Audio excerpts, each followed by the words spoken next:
Hello viewers, আমি এখন দাঁড়িয়ে আছি পটুয়াখালীর লোহালিয়া নদীর তীরে। এই যে দেখতে পাচ্ছেন লোহালিয়া নদীটি, এই নদীর তীরে গত রাতে একটি নদীর মাছ, এই যে আমরা একটা রুই কাতল মাছ দেখতে পাচ্ছি। এই যে বড় প্রায় 10-15 কেজি ওয়েটের একটি কাতল মাছ।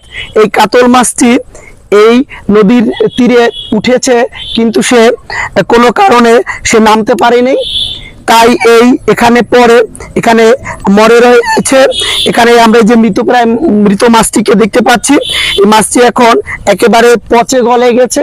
এই মাছটির বর্তমান বাজার মূল্য আনুমানিক প্রায় 10-12 হাজার টাকা হবে।